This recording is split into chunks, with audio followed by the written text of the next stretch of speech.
9वां अध्याय। परमानंद मग्न भक्त और उनकी ईश्वर के साथ प्रेम लीला। छोटे महाशय, बैठो। मैं अपनी जगन माता से वार्तालाप कर रहा हूं। मैंने अत्यंत श्रद्धा के साथ कमरे में चुपचाप प्रवेश किया था। मास्टर महाशय के देवता सदृश रूप ने मुझे चकाचौंध कर दिया। श्वेत रेशम समान दाढ़ी और विशाल तेजस्वी नेत्रों से युक्त वे पवित्रता का साक्षात अवतार लग रहे थे। ऊपर की ओर उठा हुआ उनका चेहरा और जुड़े हुए हाथ देखकर मैं समझ गया कि उनके पास मेरे उस प्रथम आगमन ने उनकी अर्चना में बाधा डाली है। उस समय तक मुझे जितने धक्के लगे थे, उन सब से बढ़कर तीव्र धक्का उनके स्वागतपूर्ण सरल शब्दों से लगा। मां की मृत्यु के कारण हुए विरह दुख को ही मैं दुख की पराकाष्ठा मानता आ रहा था। अब अपनी जगन माता से विरह की भावना मेरी आत्मा को अवर्णनीय यातना देने लगी। विलाप करते हुए मैं जमीन पर गिर पड़ा। छोटे महाशय, शांत हो जाओ। संतवर को सहानुभूतिपूर्ण दुख हो रहा था। किसी अगाध समुद्र में असहाय छोड़ दिए गए मनुष्य की तरह अपने बचाव का एकमात्र उपाय जानकर मैंने उनके चरणों को कसकर पकड़ लिया। महात्मन, आप मध्यस्थता करें। जगन माता से पूछिए कि क्या मुझ पर उनकी कृपा दृष्टि होगी। इस प्रकार की मध्यस्थता का वचन सहज ही नहीं दे दिया जाता। अतः महात्मा चुप रहने पर बाध्य हो गए। मुझे समस्त शंकाओं से परे यह विश्वास हो गया था कि मास्टर महाशय वहां जगन माता से घनिष्ठता के साथ वार्तालाप कर रहे थे। यह सोचकर मैं अत्यंत अपमानित अनुभव कर रहा था कि मेरी आंखें जगन माता को नहीं देख सकती थीं, जिन्हें इस समय भी उस संत की निर्मल दृष्टि निहार रही थी। निर्लज्जता पूर्वक उनके पांव पकड़े हुए और उनके सौम्य विरोध को अनसुना करते हुए मैं बार बार उनकी मध्यस्थता की कृपा की याचना उनसे करता रहा। मास्टर महाशय ने आखिर हार मानकर सहानुभूतिपूर्वक धीरे से मुस्कुराते हुए कहा, मैं परम प्रिय मां तक तुम्हारी प्रार्थना पहुंचा दूंगा। क्या शक्ति थी उन शब्दों में कि मेरा मन विरह व्याकुलता से तुरंत मुक्त हो गया। महाशय, अपना वचन याद रखिएगा। मां का संदेश पाने के लिए मैं पुनः शीघ्र ही आपकी सेवा में उपस्थित हो जाऊंगा। एक क्षण पूर्व ही दुख और सिसकियों से मेरा जो कंठ स्वर अवरुद्ध हुआ जाता था, अब आशा की आनंद ध्वनि से मुखरित हो रहा था। लंबी सीढ़ियों से नीचे उतरते उतरते अतीत की स्मृतियों से मेरा मन भर आया। 50 एमहर्स्ट स्ट्रीट के इसी घर में, जो अब मास्टर महाशय का आवास था, किसी समय मेरा परिवार रहा करता था। यहीं मेरी मां की मृत्यु हुई थी। स्वर्गवासी माता के लिए यहीं पर मेरा मानवीय हृदय पीड़ित हुआ था। और यहीं पर आज जगन माता के विरह में मेरी आत्मा विद्ध हो उठी थी। मेरे शोक विह्वल मन की वेदनाओं और अंततः मेरी निरामयता की मौन साक्षी बनी यही वे पुनीत दीवारें थीं। घर जाते हुए मेरे पांव उत्सुकतावश जल्दी जल्दी उठ रहे थे। अपनी छोटी सी अटारी में मैं 10 बजे तक एकांत में ध्यान करता रहा। उष्ण रात्रि का अंधकार अचानक एक अद्भुत दृश्य के साथ प्रकाशमान हो उठा। दिव्य आभायुक्त जगत जननी मेरे सामने खड़ी थीं। मधुर स्मित करता उनका मुखारविंद परम सौंदर्य का मूर्त रूप था। सदा ही मैंने तुम्हें प्रेम किया है, सदैव मैं तुमसे प्रेम करती रहूंगी। उनका दिव्य स्वर अभी वातावरण में गूंज ही रहा था कि वे अदृश्य हो गईं। दूसरे दिन प्रातःकाल सूर्य ने क्षितिज पर अभी झांकना आरंभ किया ही था कि मैं मास्टर महाशय के घर पहुंच गया। हृदय विदारक स्मृतियों से जुड़े उस घर की सीढ़ियां चढ़कर मैं चौथी मंजिल पर उनके कमरे के सामने पहुंच गया। बंद दरवाजे की मूठ पर एक कपड़ा लिपटा हुआ था, जो शायद इस बात का संकेत था कि वे एकांत चाहते हैं। मैं दरवाजे के सामने दुविधा में खड़ा था कि इतने में मास्टर महाशय ने स्वयं ही दरवाजा खोल दिया। मैंने उनके पूज्य चरण कमलों में प्रणाम किया। दिव्य उल्लास को छिपाते हुए मैंने विनोद भाव में अपना मुख गंभीर बना लिया। महाशय, आपके संदेश के लिए मैं आ गया हूं। मैं मानता हूं कि अति भोर में ही आ गया हूं। क्या प्रिय जगत जननी ने मेरे विषय में कुछ कहा? नटखट छोटे महाशय, इसके अतिरिक्त उन्होंने कुछ भी नहीं कहा। स्पष्ट था कि मेरी गंभीरता का नाटक प्रभावी नहीं था। इतनी गूढ़ता, इतना छल क्यों? क्या संत कभी सीधी बात नहीं करते?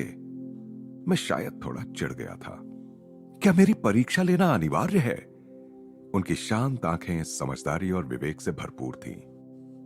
कल रात को 10 बजे स्वयं दिव्य रूपा जगन माता ने तुम्हें जो आश्वासन दिया, उसके बाद भी अब मेरे लिए कहने को कुछ बचा है? मेरी आत्मा की खिड़कियों को खोलने की कुंजी मास्टर महाशय के पास थी।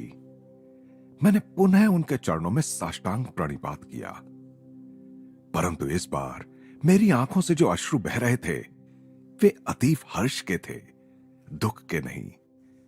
क्या तुम सोचते हो कि तुम्हारी भक्ति ने माता की अनंत करुणा को नहीं छुआ है? ईश्वर का मातृभाव, जिसे तुमने मानवी और दैवी रूपों में पूजा है, तुम्हारी आर्त पुकार का उत्तर दिए बिना कदापि नहीं रह सकता।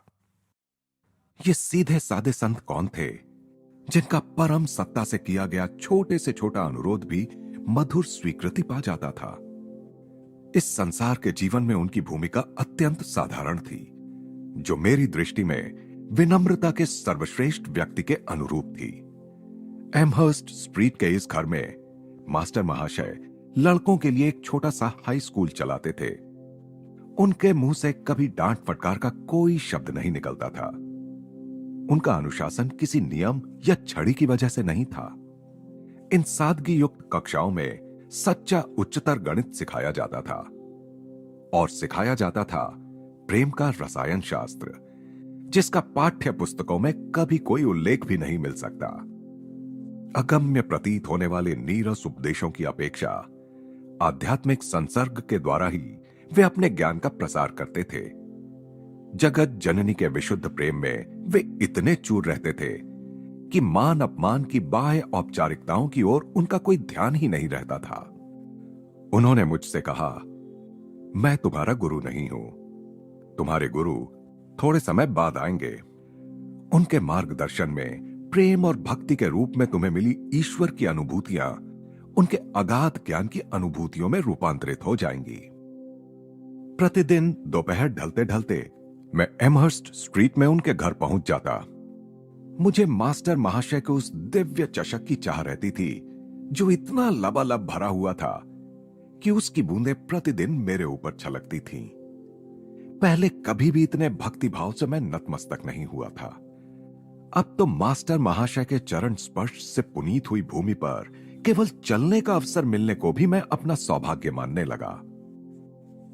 महाशय, कृपया इस चंपक माला को धारण कीजिए, मैंने यह खास आपके लिए बनाई है।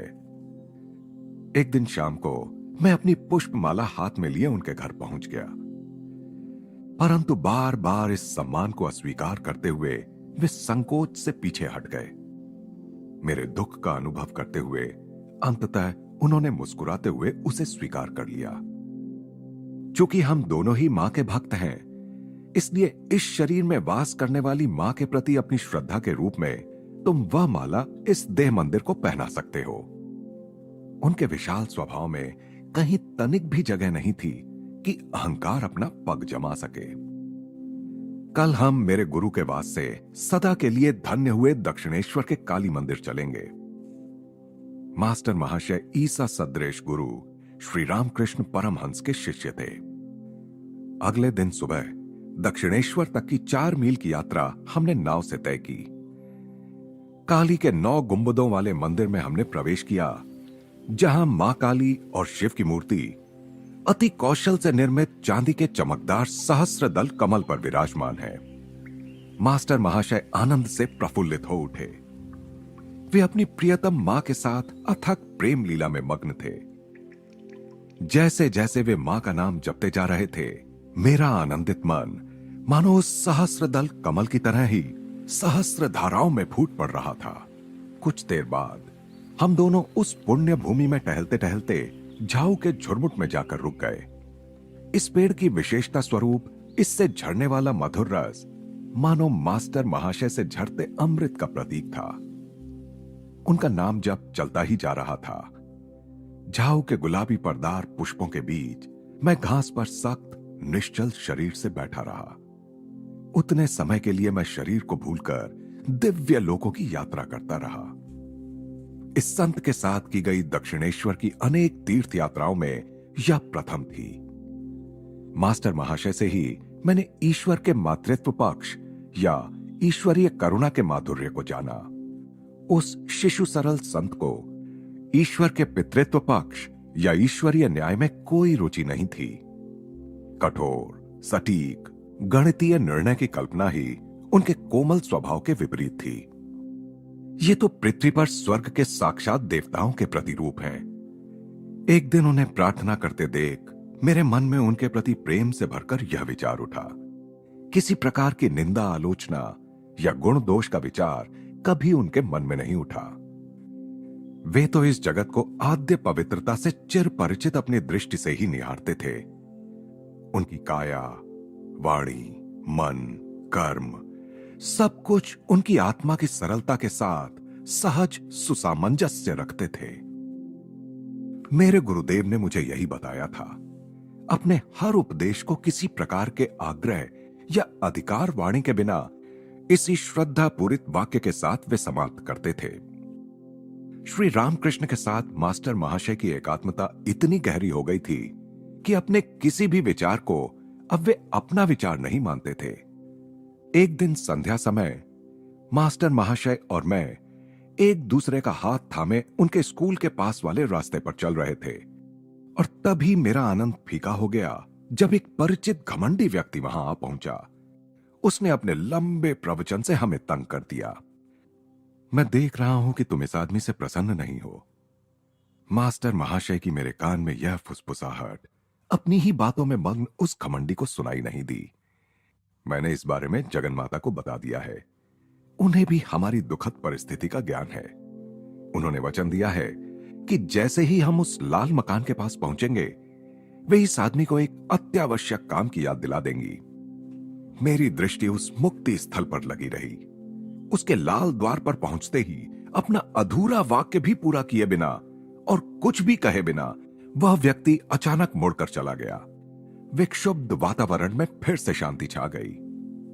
एक अन्य दिन मैं हावड़ा रेलवे स्टेशन के पास अकेला ही टहल रहा था। एक पल के लिए मैं एक छोटे से मंदिर के पास खड़ा हो गया और वहां ढोलक, करताल के शोर में जोर जोर से कीर्तन करते लोगों को मन ही मन कोसने लगा। केवल मुंह से तोते की तरह प्रभु का पवित्र नाम लेते रहने वाले इन लोगों के कीर्तन में भक्ति का कितना अभाव है, मैं मन ही मन सोच रहा था। अचानक मास्टर महाशय को तेज कदमों से अपनी ओर आते देखकर मैं विस्मित हो गया। महाशय, आप यहां कैसे? उस संत ने मेरे प्रश्न की ओर कोई ध्यान न देकर सीधे मेरे मन के विचार का उत्तर दिया। क्या यह सच नहीं है छोटे महाशय कि प्रभु का नाम किसी भी मुंह से क्यों ना निकला हो मधुर ही लगता है, चाहे वह मुंह अज्ञानी का हो या ज्ञानी का? उन्होंने स्नेहपूर्वक एक हाथ से मुझे अपने अंक में भर लिया। उनके जादू के गलीचे पर सवार होकर मैं तुरंत जगत जननी के दयामयी सानिध्य में पहुंच गया। क्या तुम कुछ बायोस्कोप देखना चाहोगे? एक दिन अपराह्न में एकांत प्रिय मास्टर महाशय से यह प्रश्न सुनकर मुझे आश्चर्य हुआ। उस समय भारत में चलचित्र को बायोस्कोप कहते थे। मैं सहमत हो गया। किसी भी कारण से क्यों ना हो, उनके सानिध्य में रहने का आनंद मेरे लिए पर्याप्त था।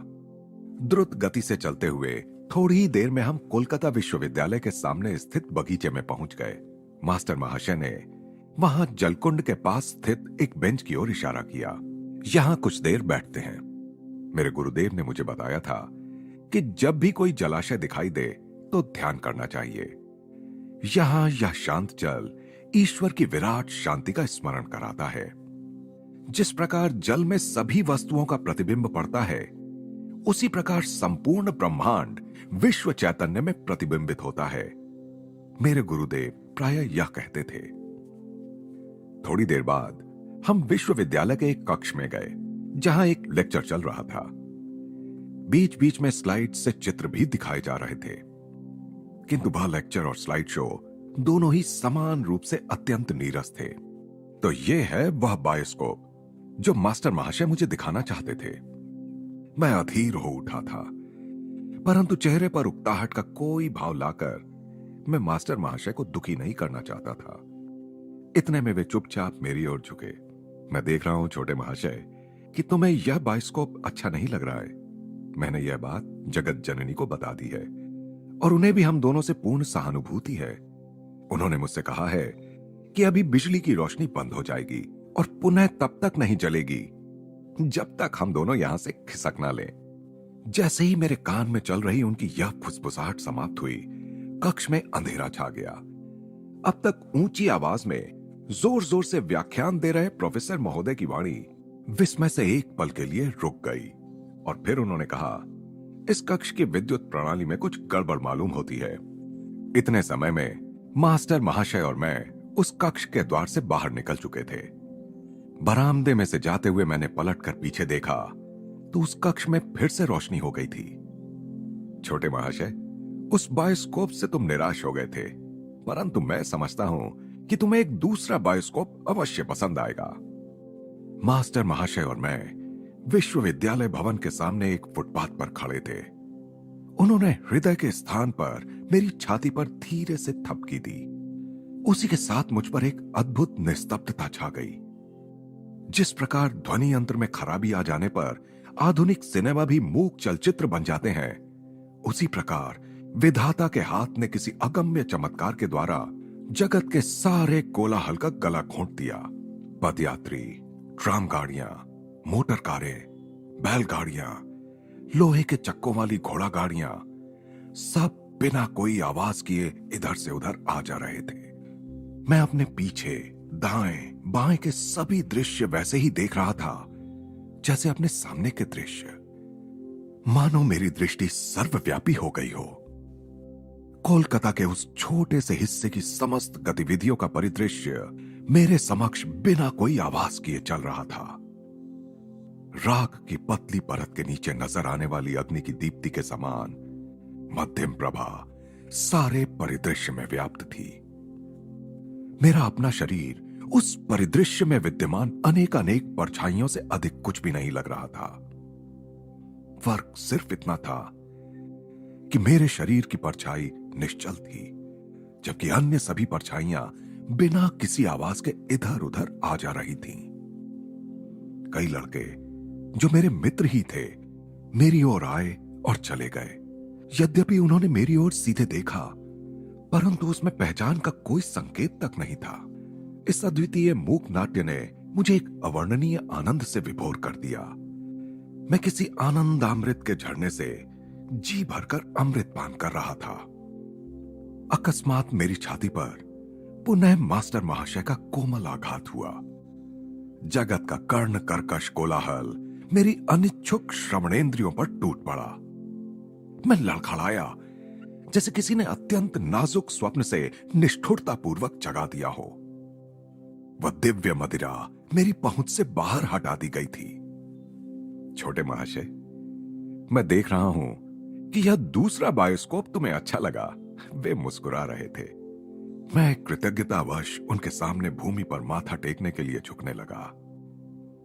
उन्होंने कहा, अब तुम मेरे साथ यह नहीं कर सकते। तुम जान गए हो कि भगवान तुम्हारे देह मंदिर में भी स्थित है। मैं जगन माता को तुम्हारे हाथों के माध्यम से अपने चरणों को छूने नहीं दूंगा। यदि किसी ने सीधे साधे विनम्र मास्टर महाशय को और मुझे उस समय उस भीड़ भरे फुटपाथ से दूर जाते देखा होगा तो उसे अवश्य ही संदेह हुआ होगा कि हम दोनों नशे में धुत हैं। मुझे लग रहा था कि संध्या के प्रकाश की रंग बदलती छटाएं भी हमारी ही तरह ईश्वर के नशे में डूबी जा रही थी। तुच्छ शब्दों में उनकी महत कृपा का वर्णन करने का प्रयास करते हुए यह विचार मेरे मन में आए बिना नहीं रहता कि क्या मास्टर महाशय और अन्य संतजनों को जिनसे मैं मिला था उस समय यह ज्ञात होगा कि अनेक वर्षों परांत मैं एक पाश्चात्य देश में बैठकर उनके भगवत भक्ति रस से ओतप्रोत जीवन की गाथाएं लिखूंगा। उन्हें इसका पूर्व ज्ञान हो तो मुझे कोई आश्चर्य नहीं होगा। न ही मैं सोचता हूं मेरे पाठकों को होगा जो यहां तक मेरे साथ रहे हैं। सभी धर्मों के संतों ने ईश्वर को दिव्य प्रियतम मानकर उस सरल आधार पर ईश्वर साक्षात्कार प्राप्त किया है। चूंकि परम ब्रह्म निर्गुण और अचिंत्य है, इसलिए मानवीय विचार और आकांक्षा ने सदा ही उसे जगन माता का रूप दिया है। सगुण साकार ईश्वर और निर्गुण निराकार ब्रह्म के मतों का संयोग हिंदू विचारधारा की प्राचीन उपलब्धि है, जिसका प्रतिपादन वेदों और भगवद गीता में किया गया है। परस्पर विरोधी विचारों का यह मिलाप हृदय और बुद्धि दोनों को ही संतुष्ट करता है। भक्ति और ज्ञान मूलतः एक ही हैं। प्रपत्ति अर्थात ईश्वर में आश्रय लेना और शरणागति अर्थात ईश्वरीय अनुकंपा के प्रति संपूर्ण समर्पण भाव वस्तुतः सर्वोच्च ज्ञान के पथ हैं। मास्टर महाशय एवं अन्य सभी संतों की विनम्रता इस बोध से उपजती है कि वे पूर्णतः उस ईश्वर पर निर्भर हैं जो जीवों के एकमात्र आधार और एकमात्र विधाता हैं। चूंकि ईश्वर का स्वरूप ही आनंद है, अतः ईश्वर के साथ समस्वर होने वाला या उसमें मग्न होने वाला मनुष्य सहज ही असीम आनंद का अनुभव करता है। आनंद उन सब में सर्वप्रथम और सर्वोपरि है जिनके लिए आत्मा और इच्छा शक्ति तड़पती है। सभी युगों के संतों ने शिशु सुलभ भाव से जगन माता को प्राप्त किया और उन सभी ने कहा कि उन्होंने सदा ही जगन माता को उनके साथ खेलते पाया। मास्टर महाशय के जीवन में महत्वपूर्ण और महत्वहीन अवसरों पर भी इस दिव्य खेल की अभिव्यक्तियां स्पष्ट हुई। ईश्वर की दृष्टि में कुछ भी छोटा या बड़ा नहीं होता। यदि छोटे से परमाणु को बनाने में ईश्वर ने अपनी अतिशय सूक्ष्मदर्शिता के औचित्य को ना लगाया होता, तो क्या आकाश अभिजित और स्वाति नक्षत्रों जैसी गौरवशाली रचनाओं को धारण कर पाता?